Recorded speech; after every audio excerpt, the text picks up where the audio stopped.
Hey, so we're in the Black Sox facility here in Burkburnett, Texas, and this is actually where I was hitting last week. And I posted that video and it got me thinking, I wonder if I could still hit a home run. And whenever I say still, I was never a home run hitter.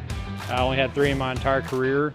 But I thought if anyone could maybe train me to hit a home run, it would be this guy, Trey Bigford, with Biggie's training. And so what we're going to do is we're going to go on this journey and he's going to train me and see if I can actually maybe hit a home run. And so I know you saw my first video. So what was your first thoughts of my swing? We definitely need some more speed, and we're going to get you using your back leg a little better, give you a little power. And we'll go through today we'll set up the baseline testing, kind of see where you're at with your exit velo and things that we need to work on, compare you to some hitters, and we'll take it from there. Sweet, that sounds good. And first things first, you definitely need to get some pine tar on that bat. Okay, let's do it.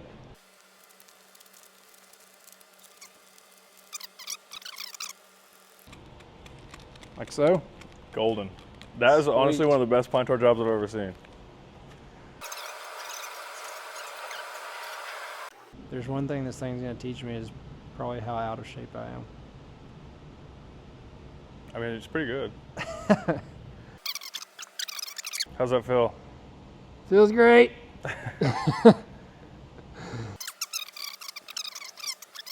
Okay, so we have a new product coming out. It's a weighted bat trainer. And it's literally just like a slap bracelet. It's 2.5 ounces, which is on purpose, but you can place it on your handle, in the middle, or at the end of the bat. You just slap it on, just like this. And it's a weighted bat trainer. I wanted to show you this because we're actually gonna use this a lot in the training. It's not out yet. You can order it or pre-order it starting today. But it's a really, really cool product that we're about to start using right now. I just wanted to show it to you so that way you know exactly what's going on. Yeah, okay. Why would I have it? Like, what's the purpose of putting something down here? Okay, so when you add that weight to the bottom of the bat below your hands, I'm gonna have you choke up above where that weight's at. Okay. That added weight's gonna give your brain an opportunity to feel where your hands are at as you're taking your swing. Okay. So really, throughout this warm-up with the weight there, let's put emphasis on you thinking about driving your hands and feeling your hands releasing through the ball, and then we'll progress through the rest of the locations to put the trainer. Okay. And nice and easy. Find that like 60%, 70% where you feel like you're just letting the swing release to center field. Okay, yep. That's crazy. I never did this whenever I was younger. I can like instantly tell a difference. Like that right there.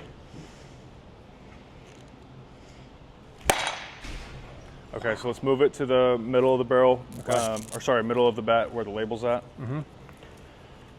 And now when you move it there, what I always suggest is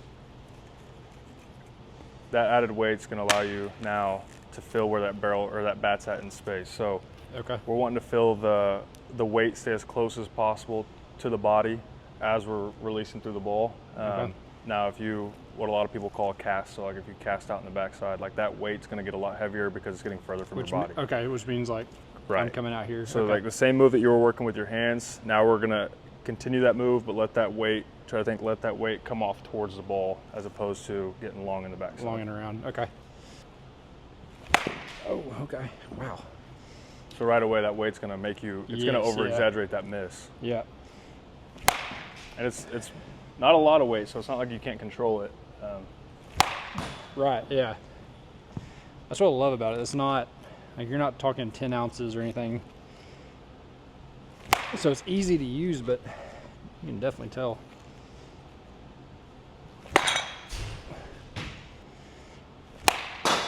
Okay, let's go to the end of the bat now.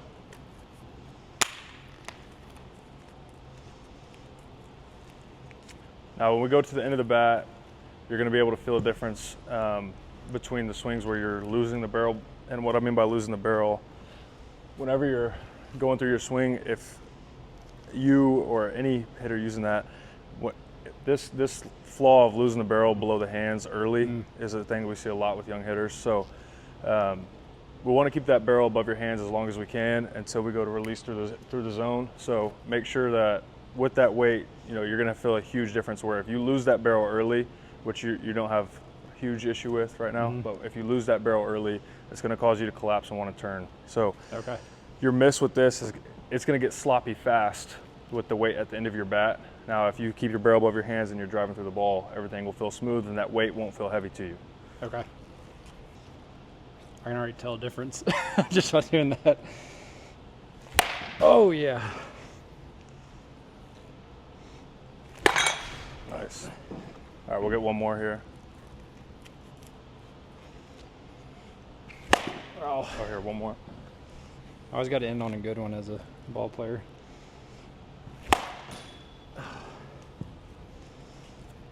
Oh, lights went out. There you go. There it is. All right, so now that we've got Leland loose and ready to go, first thing we're going to do, we're going to take the radar gun out and get a metric of his exit velocity, and just to give us an idea of where he's at, how hard he's hitting the ball. Would really like to see 80 miles an hour today, if you think you have that in you. I don't know if I have that in me. Well, if we could start somewhere around 80 miles an hour to give us a good starting point to work towards an 85 plus. When we start getting above 85 miles an hour, that's where you can start hitting the ball at the right launch angle and get the distance to hit a home run to the pull side down the line, the shortest part of the field. So now, give or take a couple miles an hour, but essentially today what we're looking for is just where you're starting. So there's not really a wrong speed that you're going to hit. Just work through, get your swing off, give us an idea of where you're at, and then we'll start making some mechanical adjustments after this. And once we get done with that, then we'll go back and test your exit velo again at the end and see where you're at. Sweet. Sound good? Sounds good. Okay. All right, so we'll just do 10 swings and just kind of get an idea of where you're at. Okay. Ready? Oh. 75, 77, 77, 77, 79. Hey-oh, there it is. 77. Oh. 77. 76. I'm actually surprised that I'm hitting the ball fairly square. At least it feels like that. Oh man, except for that one. 72. Yeah, you spoke too soon, man. 78. Okay. Okay. So we know that starting out, you're at 79 was the max. Yep. And consistently you were around 77. Yep. Okay. Okay, so what we'll do first here, we'll get you 5 swings off the tee, and we'll find out which swing you like the best. We'll use that one and put it on the iPad compared to a hitter like Manny Ramirez and see what you guys are doing the same, what you guys are doing different, and some things that maybe we'll start working on to try to increase that exit velocity. Cool. Okay. So just 5 swings. There's not really anything wrong here. You're not really working on anything. Just be yourself, be smooth, and let's see where you're at. Okay.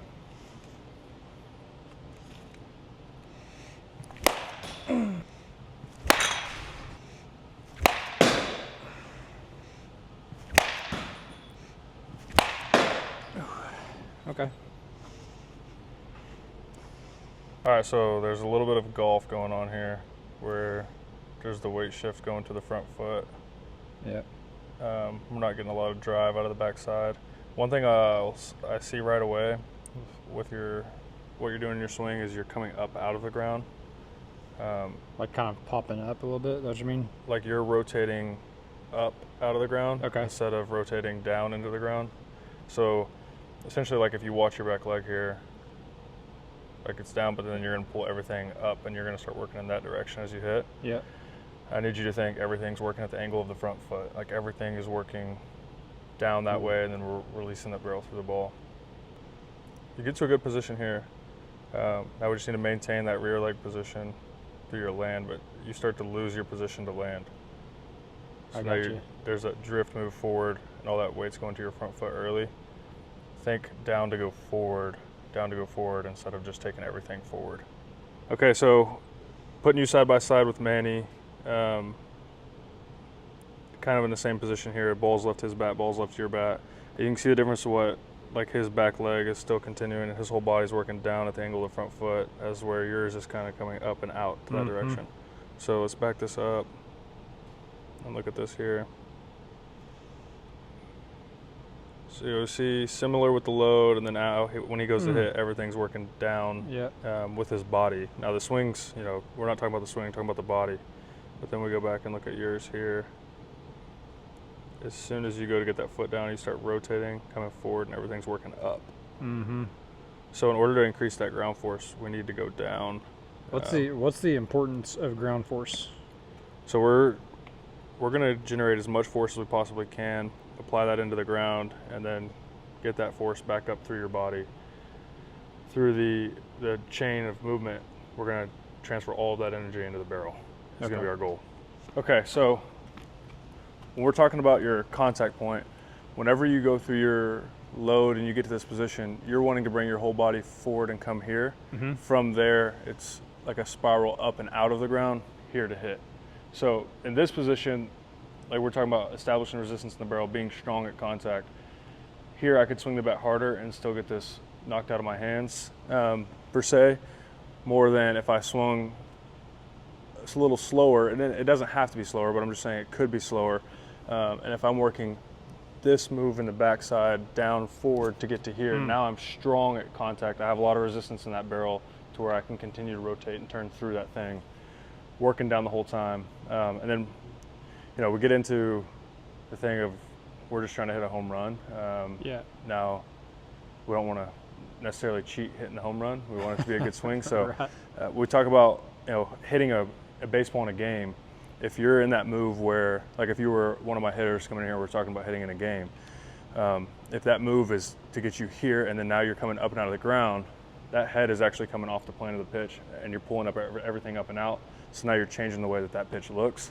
Versus if you're getting to that land position where you're strong, my head is going to stay here as I work down and forward all the way through the ball. So now we have a better, you know, side of vision through the baseball. So first thing is let's kind of work on that back leg. Now, anytime you're making adjustments, it's always going to feel like you are making a lot bigger adjustment than you're actually making in real life. So I always use the cue over-exaggerate the adjustment.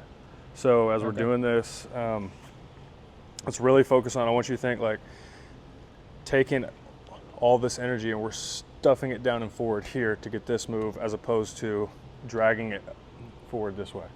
So down and forward instead of up and forward. Better. Say better? Okay. That was better. Keep riding that down the whole way through contact. Okay, so you'll notice in your front foot how you're starting to come up to the toes. All right, we're wanting to drive all of that force through the heel of the foot. Heel, okay.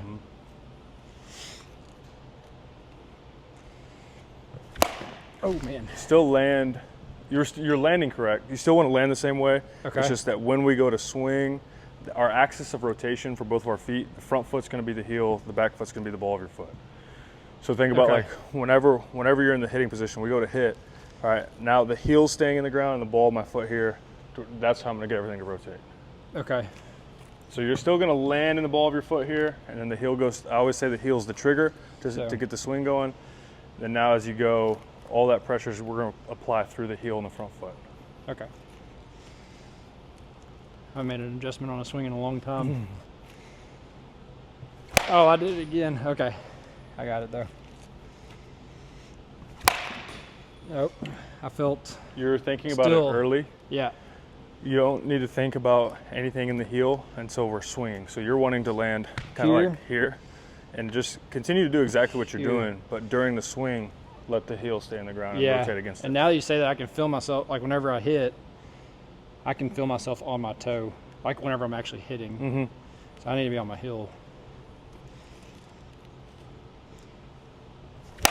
That's the best one. Ooh, that one felt good. It's getting there. Yeah.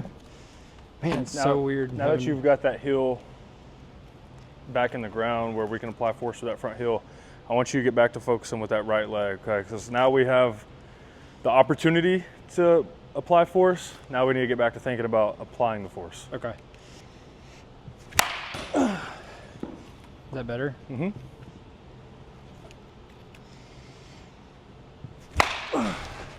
I like that one. You're getting there.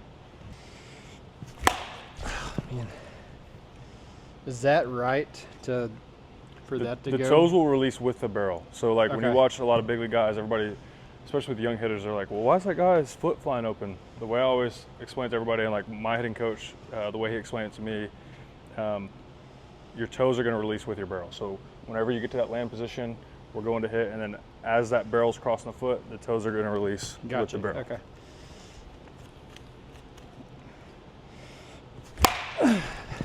Starting to get a little more speed. Yeah, feel it.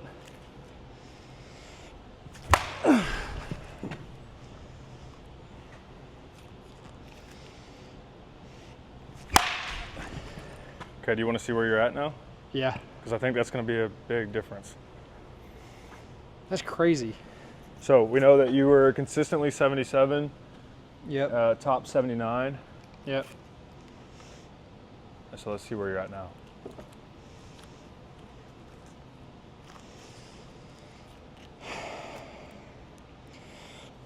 Okay, there's 79 right there. Holy cow. Okay. God, that's nuts, man. 82. 82. Oh my goodness. Okay. Ride the down. Ride the down with your right leg. 80. 77. 78. 79. Okay, so we know you went up 3 miles an hour in 10 minutes. Literally in those two changes. You were more consistently, so like you were, and it's right on par, like you're consistently 77 with a max of 79 the first round. Made a little tweak, and then now you're consistently around 80 and you maxed 82. That's awesome. So, That's crazy. Like, it's crazy you can feel the difference in power when you do, like, there's so much more going through it. And honestly, like, not necessarily less effort. Well, maybe that's the right word. yeah, that's the right word, yeah. But golly, dude, that's What word I always use is it feels free. And so yes. So yeah, the feeling that we're looking for is finding that freedom to create that speed, and it doesn't feel like it's strenuous on the body, and that's your body telling you that you're moving in the right way. So if it feels like it is hard to do, you're kind of swimming upstream, versus we get the body moving the way it's designed to move. Now we're swimming downstream. So really, allowing that ground force to take over instead of having to grit your teeth and turn with your upper body, or wanting to drive with the lower body and then let the upper body just be along for the ride, following through. So I think it's pretty impressive though. I mean, that quick, 3 mile an hour jump. So we're already up to 82. We need to get at least 3 more miles an hour. Yeah. And so I'd like to see us approach 90. That would give us like the maximum opportunity, which would be awesome. If we could achieve a 90 mile an hour exit velo, would be pretty unreal. But I mean, I think that your body moves really well. So it's just going to be about, you're really smart, and you have some athleticism. So just allowing your brain to pattern these moves for your body to operate in. All right, so that's it for this training session. 3 mile per hour increase in about 10 or 15 minutes work is, I mean, I was super shocked at that, but just those few adjustments helped a lot. And I obviously still have a long way to go, but excited for this journey, excited to see if we can do it. Excited to use the bet that I just made yesterday, and we'll see if we can make it happen. So Trey, thanks, man. Obviously, you know your stuff, and excited to see where this thing goes. Man, I was really impressed today, the ability that you had to make those little tweaks and then be able to apply them, see that little jump in velo. And then I think our next video, we get into the hip shoulder separation, get you another 3 or 4 miles an hour, and continue to stack the bricks so we can feel good about what we have and go test it. Sweet. Sounds good. Peace.